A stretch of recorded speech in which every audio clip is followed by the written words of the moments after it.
पूज्याय राघवेंद्राय सत्यधर्मरताय च भजतां कल्पवृक्षाय नमतां कामधेनवे। ನಾನು ನಿಮ್ಮ ಸುಧೀಂದ್ರ ತೀರ್ಥ ಮಾಡ್ತಿರುವಂತಹ ನಮಸ್ಕಾರಗಳು. ರಾಯರ ಜ್ಯೋತಿಷ್ಯ ಫಲಕ್ಕೆ ಸ್ವಾಗತ. ಇವತ್ತಿನ ವಿಡಿಯೋದಲ್ಲಿ ಮೀನರಾಶಿಯ ಏಪ್ರಿಲ್ ಭವಿಷ್ಯ ಮಾಸವನ್ನು ತಿಳಿಯೋಣ. ಹಾಗೂ ಈ ವಿಡಿಯೋವನ್ನು ಶೇರ್ ಮಾಡಿ ಹಾಗೂ ಸಬ್ಸ್ಕ್ರೈಬ್ ಮಾಡಿ. ಮೊದಲನೆಯ ಆರ್ಥಿಕ ವಿಚಾರವಾಗಿ ನೋಡೋದಾದರೆ, ಧನಲಾಭ ದೃಷ್ಟಿಯಿಂದ ಏಪ್ರಿಲ್ ತಿಂಗಳು ಅತ್ಯಂತ ಶುಭಕರವಾಗಿದೆ. ಹಳೆಯ ಹೂಡಿಕೆಗಳಿಂದ ನಿಮಗೆ ಲಾಭ ಸಿಗುವಂಥದ್ದು ಕಂಡು ಬರ್ತಾ ಇದೆ. ಕುಟುಂಬದ ಹಿರಿಯರ ಸಹಾಯದಿಂದ ಹೊಸ ಉಳಿತಾಯ ಯೋಜನೆಗಳಿಂದ ಸಹಾಯ ಪಡಿತೀರಾ. ಚಿನ್ನದ ಮೇಲೆ ಹೂಡಿಕೆ ಮಾಡುವ ಅತ್ಯಂತ ಒಳ್ಳೆಯ ಸಮಯ ಇದು.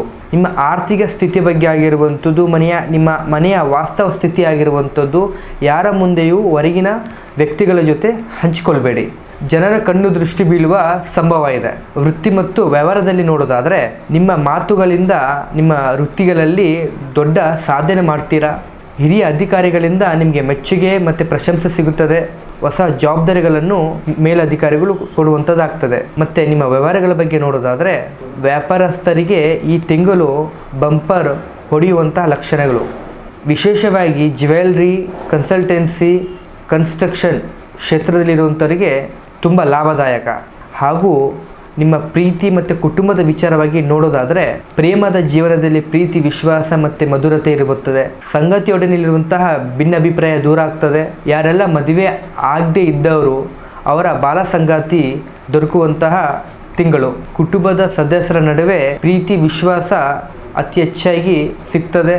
ಮನೆಯಲ್ಲಿ ಮಂಗಲ ಕಾರ್ಯ ನಡೆಯುವಂತಹ ಸೂಚನೆ ಕಂಡು ಬರ್ತಾ ಇದೆ. ಹಿರಿಯರ ಆಶೀರ್ವಾದ ನಿಮ್ಮ ಮೇಲೆ ಸದಾ ಖಾಯಮಾಗಿ ಇರುತ್ತದೆ.